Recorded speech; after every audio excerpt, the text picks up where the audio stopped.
ಯೋಗೇಶ ತನ್ನ ತಾಯಿಗೆ ಸಿಕ್ಕಾಪಟ್ಟೆ ಜ್ವರ ಅಂತ ಗೊತ್ತಾಗಿ ತನ್ನ ಹಳ್ಳಿಯಿಂದ 1.5 ಕಿಲೋಮೀಟರ್ ದೂರದಲ್ಲಿದ್ದ ಬೂದಿಹಳಕ್ಕೆ ಹೋಗಿ ಔಷಧಿ ಹಾಗೂ ಮಾತ್ರೆ ತರಬೇಕೆಂದು ಸ್ನೇಹಿತನ ಸೈಕಲ್ ಪಡೆದು ಸಾಯಂಕಾಲ ಸುಮಾರು 5:30 ಗಂಟೆಗೆ ಮನೆ ಬಿಟ್ಟು ಹೋಗುತ್ತಾನೆ. ಆದರೆ ರಾತ್ರಿಯಾದರೂ ಯೋಗೇಶ್ ಮನೆಗೆ ಮಾತ್ರ ಬರೋದಿಲ್ಲ. ಮೊದಲೇ ಸಿಕ್ಕಾಪಟ್ಟೆ ಜ್ವರ ಬಂದು ಮಲಗಿದ್ದ ತಾಯಿ ಸಾವಿತ್ರಮ್ಮ ಮಗ ವಾಪಸ್ಸು ಬರದೇ ಇದ್ದುದನ್ನು ಕಂಡು ಗಾಬರಿಯಾಗುತ್ತಾಳೆ. ಮರುದಿನ ಬೆಳಿಗ್ಗೆ ಕೂಡ ಯೋಗೇಶ್ ವಾಪಸ್ ಬರುವುದೇ ಇಲ್ಲ. ಇದರಿಂದ ಚಿಂತೆಗೆ ಒಳಗಾದ ಸಾವಿತ್ರಮ್ಮ ಅಂತ ಕಷ್ಟದಲ್ಲೇ ಎದ್ದು ಅತ್ತ ಇತ್ತ ನೋಡಲು ಸುತ್ತಮುತ್ತ ಜನರಿಗೆ ಕೇಳುತ್ತಾಳೆ.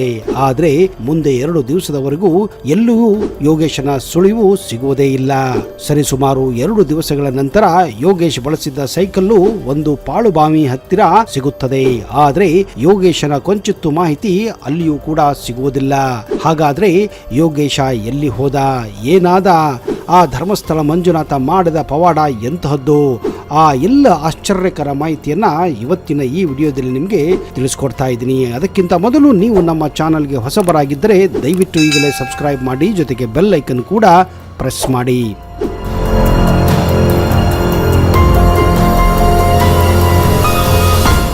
ಭಗವಂತನಿಗೆ ತೋರಿಕೆಯಲ್ಲ, ನಿಜವಾದ ಭಕ್ತಿ ಇರಬೇಕು. ಭಗವಂತ ಎಂದಿಗೂ ನಿಮ್ಮ ಆಡಂಬರವನ್ನ ಮೆಚ್ಚುವುದಿಲ್ಲ, ಇಷ್ಟಪಡುವುದಿಲ್ಲ.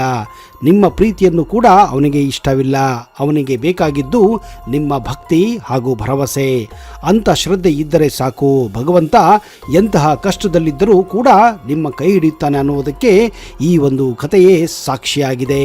ಸಾವಿತ್ರಮ್ಮ ತನ್ನ ಗಂಡ ಕೊರೋನಾದಲ್ಲಿ ಹೋದ ಮೇಲೆ ಕುಟುಂಬದ ಭಾರವನ್ನ ಸಂಪೂರ್ಣವಾಗಿ ಅವಳ ಮೇಲೆ ತೆಗೆದುಕೊಳ್ಳುತ್ತಾಳೆ. ಊರಿನ ಆಚೆ ಚಿಕ್ಕ ಹೊಲದಲ್ಲಿಯೇ ಮನೆ ಮಾಡಿಕೊಂಡು ತನ್ನ ಮಗಳು ಹಾಗೂ ಮಗನೊಂದಿಗೆ ಹೊಲದಲ್ಲಿ ದುಡಿದಂತಹ ದುಡ್ಡಿನಿಂದ ಜೀವನವನ್ನ ಸಾಗಿಸುತ್ತಿದ್ದಳು. ಆದ್ರೆ ಒಂದು ದಿನ ಸಿಕ್ಕಾಪಟ್ಟೆ ಮಳೆಯಾಗಿ ಹೊಲದಲ್ಲಿ ಕೆಲಸ ಮಾಡಿ ತೋಯಿಸಿಕೊಂಡು ಮನೆಗೆ ಬಂದು ಸಾವಿತ್ರಮ್ಮ ಹಾಸಿಗೆ ಹಿಡಿದು ಮಲಗಿ ಬಿಡುತ್ತಾಳೆ. 13 ವರ್ಷದ ಮಗಳು ಶಾಲಿನಿ ಅಮ್ಮನಿಗೆ ಹಾಗೂ ಅಣ್ಣನಿಗೆ ತನಗೆ ತೋಚಿದ ಹಾಗೆ ಅಡುಗೆ ಮಾಡಿ ಬಡಿಸುತ್ತಾಳೆ. ಬೆಳಗ್ಗೆ ಎದ್ದು ನೋಡಿದಾಗ ಅಮ್ಮನಿಗೆ ಜ್ವರ ಇತ್ತು, ಕೆಮ್ಮು ನೆಗಡಿ ಕೂಡ ಇತ್ತು. ಮನೆಯಲ್ಲಿ ಮಾಡಿದಂತಹ ಕಷಾಯವನ್ನು ಮಾಡಿ ಅಮ್ಮನಿಗೆ ಕುಡಿಸಿ ಯೋಗೇಶ ಮತ್ತು ಶಾಲಿನಿ ಇಬ್ಬರು ನಡೆದುಕೊಂಡು ಶಾಲೆಗೆ ಹೋಗುತ್ತಾರೆ. ಅಂದು ತಾನು ಶಾಲೆಗೆ ಹೋಗುವುದಿಲ್ಲ, ಅಮ್ಮನ ಜೊತೆ ಇರುತ್ತೇನೆ ಎಂದು ಯೋಗೇಶ ಹೇಳುತ್ತಾನೆ. ಆದ್ರೆ ಅವನದು 10ನೇ ತರಗತಿ. ಒಂದು ತರಗತಿ ಮಿಸ್ ಆದ್ರೆ ಅವನು ಪರೀಕ್ಷೆಯಲ್ಲಿ ಕಷ್ಟಪಡಬೇಕಾಗುತ್ತದೆ ಎಂದು ತಾಯಿ ಸುಮಿತ್ರಮ್ಮ ಅವನನ್ನ ಕಳಿಸುತ್ತಾಳೆ. ಸಾಯಂಕಾಲ 4:30ಕ್ಕೆ ಯೋಗೇಶ ಮತ್ತು ಶಾಲಿನಿ ಶಾಲೆಯಿಂದ ವಾಪಸ್ಸು ಬಂದಾಗ ತಾಯಿಯ ಪರಿಸ್ಥಿತಿ ಹದಗೆಟ್ಟಿತ್ತು. ಮನೆಯ ಮದ್ದುಗಳನ್ನ ನಂಬಿ ಕುಳಿತುಕೊಳ್ಳಲು ಸಾಧ್ಯವಿಲ್ಲ.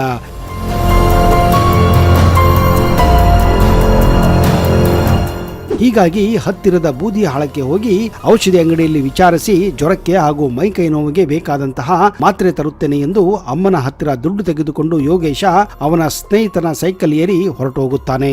ಸಾಯಂಕಾಲ 6:30 ಯೋಗೇಶ ಸೈಕಲ್ ತೆಗೆದುಕೊಂಡು ಹೋಗಿ 1 ಗಂಟೆಯಿಂದ ಜಾಸ್ತಿಯಾಗಿತ್ತು. ಅಲ್ಲಿಂದ ಅಂಗಡಿ ಕೇವಲ 1.5 ಕಿಲೋಮೀಟರ್ ಮಾತ್ರ ಇತ್ತು.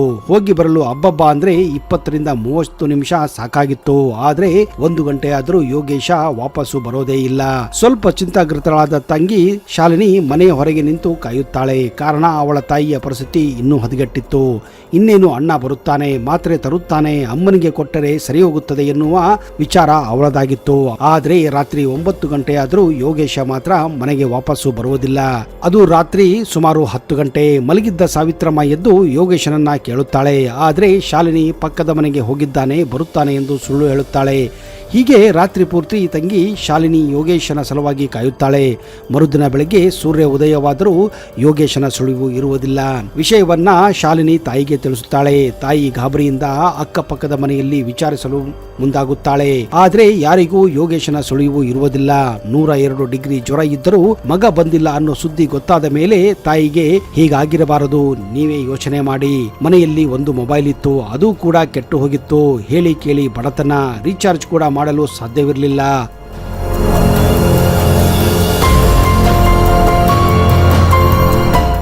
ಅಷ್ಟಕ್ಕೂ ಯೋಗೇಶ ಎಲ್ಲಿ ಹೋದ ಅನ್ನುವುದು ಮನೆಯಲ್ಲಿ ಎಲ್ಲರಿಗೂ ಗಾಬರಿ ಮಾಡಿತ್ತು. ಸೈಕಲ್ ತೆಗೆದುಕೊಂಡು ಹೋದ ಸ್ನೇಹಿತನ ಮನೆಗೆ ತಾಯಿ ಸಾವಿತ್ರಮ್ಮ ಹೋಗುತ್ತಾರೆ. ಆದ್ರೆ ಅವರಿಗೆ ಯೋಗೇಶ ಎಲ್ಲಿ ಹೋಗಿದ್ದಾನೆ ಅನ್ನೋದು ಮುಖ್ಯವಾಗಿರಲಿಲ್ಲ. ಕಾರಣ ಅವರ ಸೈಕಲ್ ಎಲ್ಲಿ ಹೋಯಿತು ಅನ್ನೋದು ಅವರ ರೋದನೆಯಾಗಿತ್ತು. ಅಷ್ಟೇ ಅಲ್ಲದೆ ಸಾವಿತ್ರಮ್ಮನ ಮೇಲೆ ಯೋಗೇಶನ ಬಗ್ಗೆ ಸಿಟ್ಟಾಗಿ ಮಾತನಾಡುತ್ತಾರೆ. ತಾಯಿಗೆ ಮಗನ ಚಿಂತೆ ಆದ್ರೆ ಸ್ನೇಹಿತನ ತಂದೆ ತಾಯಿಗಳಿಗೆ ಸೈಕಲ್ನ ಚಿಂತೆಯಾಗಿತ್ತು. ಹೀಗೆ ಮಗನಿಗಾಗಿ ತಂಗಿ ಶಾಲಿನಿ ಮತ್ತು ತಾಯಿ ಸಾವಿತ್ರಮ್ಮ ಊರ ತುಂಬ ಎಲ್ಲ ಹುಡುಕುತ್ತಾರೆ. ಹುಡುಕುತ್ತಾರೆ. ಅಕ್ಕಪಕ್ಕದ ಹೊಲಗದ್ದೆಗಳಿಗೆ ಹೋಗಿ ಹುಡುಕುತ್ತಾರೆ. ಆದ್ರೆ ಯೋಗೇಶನ ಮಾಹಿತಿ ಕಿಂಚಿತ್ತೂ ಸಿಗುವುದಿಲ್ಲ. 2 ದಿನಗಳ ನಂತರ ಊರಿನ ಆಚೆ ಬೂದಿಹಾಳ ಹತ್ತಿರ ಇರುವ ಒಂದು ರಸ್ತೆ ಬದಿ ಇದ್ದಂತಹ ಒಂದು ಪಾಳುಬಾವಿಯ ಹತ್ತಿರ ಸೈಕಲ್ ಪತ್ತೆಯಾಗುತ್ತದೆ. ಈ ವಿಷಯವನ್ನು ಆ ಶಾಲೆಯ ಶಿಕ್ಷಕರು ಸಾವಿತ್ರಮ್ಮನಿಗೆ ಹಾಗೂ ಯೋಗೇಶನ ಸ್ನೇಹಿತರಿಗೆ ತಿಳಿಸುತ್ತಾರೆ. ಯೋಗೇಶನ ಸ್ನೇಹಿತ ಹಾಗೂ ಅವನ ತಂದೆ ತಾಯಿ ಅಟ್ಲೀಸ್ಟ್ ಅವರ ಸೈಕಲ್ ಸಿಕ್ತು ಅಂತ ಖುಷಿ ಪಡುತ್ತಾರೆ. ಆದ್ರೆ ಯೋಗೇಶನ ಸುಳಿವು ಮಾತ್ರ ಸಿಗುವುದಿಲ್ಲ. ಕೊನೆಗೆ ಆ ಪಾಳುಬಾವಿಯಲ್ಲಿ ಯೋಗೇಶನಿಗಾಗಿ ಹುಡುಕಾಟ ನಡೆಯುತ್ತದೆ. ಆದ್ರೆ ಆ ಬಾವಿಯಲ್ಲಿ ನೀರು ಕೂಡ ಇರುವುದಿಲ್ಲ, ಕೇವಲ ಗಲೀಜು ತುಂಬಿತ್ತು. ಹೀಗಾಗಿ ಯೋಗೇಶ ಆ ಬಾವಿಯಲ್ಲಿ ಬಿದ್ದಿಲ್ಲ ಅಂತ ಖಾತರಿಯಾಗುತ್ತದೆ. ಮುಂದೆ ಸಾವಿತ್ರಮ್ಮ ಮಗನ ಬಗ್ಗೆ ಪೊಲೀಸ್ ಕಂಪ್ಲೇಂಟ್ ಅನ್ನು ಕೊಡುತ್ತಾಳೆ. ಆದ್ರೆ ಪೊಲೀಸ್ ಠಾಣೆಯಲ್ಲಿ ಉಡಾಫೆಯ ಮಾತುಗಳನ್ನು ಆಡಿದ ಪೊಲೀಸರು ಬಡವರೆಂದರೆ ಹೇಗೆ ಎಂದು ಸಾವಿತ್ರಮ್ಮನಿಗೂ ಗೊತ್ತಾಗುತ್ತದೆ. ಈಗ ಏನೇ ಇದ್ದರೂ ತಾನೇ ತನ್ನ ಮಗನನ್ನ ಹುಡುಕಬೇಕೆಂದು ಸಾವಿತ್ರಮ್ಮ ನಿರ್ಧಾರ ಮಾಡುತ್ತಾಳೆ.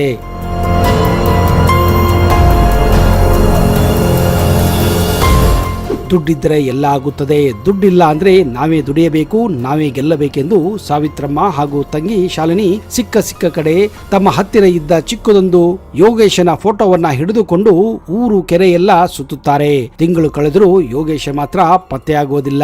ಸರಿಸುಮಾರು 20 ದಿನಗಳಾದರೂ ಯೋಗೇಶ ಮಾತ್ರ ಪತ್ತೆಯಾಗುವುದಿಲ್ಲ. ಮಗನನ್ನು ಹುಡುಕಿ ಸುಸ್ತಾಗಿದ್ದ ಶಾಲಿನಿ ಮತ್ತು ಸಾವಿತ್ರಮ್ಮ ಮಗ ಸಿಗುತ್ತಾನೆ ಅನ್ನುವ ಭರವಸೆಯನ್ನ ಕಳೆದುಕೊಂಡು ಬಿಡುತ್ತಾರೆ.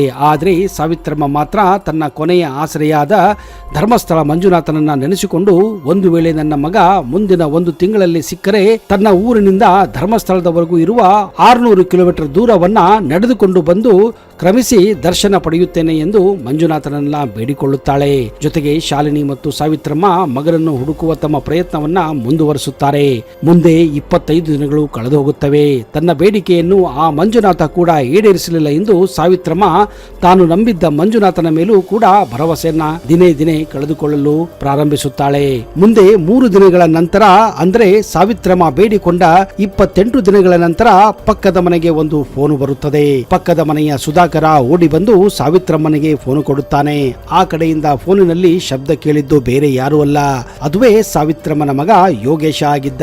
ಅವನ ಮಾತು ಕೇಳುತ್ತಿದ್ದ ಹಾಗೆ ಸಾವಿತ್ರಮ್ಮ ಕಣ್ಣಲ್ಲಿ ನೀರು ಬರುತ್ತದೆ ಹಾಗೂ ಧರ್ಮಸ್ಥಳ ಮಂಜುನಾಥನ ಮೇಲೆ ಇನ್ನಷ್ಟು ಭರವಸೆ ಹುಟ್ಟುತ್ತದೆ.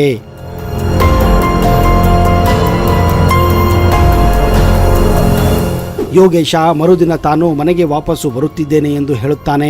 ಇಷ್ಟು ಹೇಳುತ್ತಿದ್ದ ಹಾಗೆ ತಾಯಿ ಮಗಳು ಇಬ್ಬರು ಖುಷಿಯಿಂದ ಕುಣಿಯುತ್ತಾರೆ. ಮರುದಿನ ಸಾಯಂಕಾಲ 3 ಗಂಟೆ ಸುಮಾರಿಗೆ ಯೋಗೇಶ ವಾಪಸ್ಸು ಮನೆಗೆ ಬರುತ್ತಾನೆ. ತಂಗಿ ಮತ್ತು ತಾಯಿಯನ್ನು ಹಿಡಿದುಕೊಂಡು ಜೋರಾಗಿ ಅಳಲು ಪ್ರಾರಂಭಿಸುತ್ತಾನೆ ಹಾಗೂ ನಡೆದ ವಿಷಯವನ್ನೆಲ್ಲ ಸವಿಸ್ತಾರವಾಗಿ ಹೇಳುತ್ತಾನೆ. ಅಂದು ಸಂಜೆ ಸಾಯಂಕಾಲ ಸೈಕಲ್ ಹತ್ತಿ ತಾಯಿಗಾಗಿ ಮಾತ್ರೆ ತರಲು ರಸ್ತೆಯಲ್ಲಿ ಹೋಗುತ್ತಿದ್ದಾಗ ಹಿಂದಿನಿಂದ ಬಂದಂತಹ ಒಂದು ಕಾರು ತನ್ನ ಸೈಕಲ್ಗೆ ಗುದ್ದುತ್ತದೆ. ಅದಷ್ಟೇ ಯೋಗೇಶನಿಗೆ ನೆನಪಿತ್ತು. ಕಣ್ಣು ತೆರೆದು ನೋಡಿದಾಗ ಅವನು ಸೊಲ್ಲಾಪುರದ ಒಂದು ಆಸ್ಪತ್ರೆಯಲ್ಲಿದ್ದ. ನಿಜ ಹೇಳಬೇಕೆಂದ್ರೆ ಅವನನ್ನು ಗುದ್ದಿದಂತಹ ಆ ಕಾರಿನಲ್ಲಿದ್ದಂತಹ ಕುಟುಂಬ ಅವನಿಗೆ ತಲೆಗೆ ಏಟು ಬಿದ್ದಿದ್ದನ್ನು ಕಂಡು ಒಂದು ವೇಳೆ ಅವನನ್ನ ಇಲ್ಲಿಯೇ ಬಿಟ್ಟು ಹೋದರೆ ಆ ಹುಡುಗ ಸಾಯೋದು ಗ್ಯಾರಂಟಿ ಅಂತ ಅವನನ್ನ ಕಾರಿನಲ್ಲಿ ಕೂಡಿಸಿ ಸೊಲ್ಲಾಪುರಕ್ಕೆ ಕರೆದುಕೊಂಡು ಹೋಗಿದ್ದಾರೆ. ಒಂದು ವೇಳೆ ಅವನ ಸಾವಾದರೆ ಅವನ ಮೇಲೆ ಬರುತ್ತದೆ ಎಂದು ಅರಿತು ಅವನಿಗೆ ದೊಡ್ಡ ಆಸ್ಪತ್ರೆಯಲ್ಲಿ ಟ್ರೀಟ್ಮೆಂಟ್ ಮಾಡಿಸುತ್ತಾರೆ. ಹೀಗಾಗಿ ಸರಿಸುಮಾರು 1.5 ತಿಂಗಳ ಕಾಲ ಅವನು ಆಸ್ಪತ್ರೆಯಲ್ಲೇ ಇರಬೇಕಾಗುತ್ತದೆ. ಮುಂದೆ ಅವನಿಗೆ ಪ್ರಜ್ಞೆ ಬರುತ್ತದೆ. ಆಮೇಲೆ ಅವನು ಆ ಕುಟುಂಬದವರ ಫೋನನ್ನ ತೆಗೆದುಕೊಂಡು ನಿಮಗೆ ಫೋನು ಮಾಡಿದೆ ಅಂತ ಯೋಗೇಶ ಹೇಳುತ್ತಾನೆ.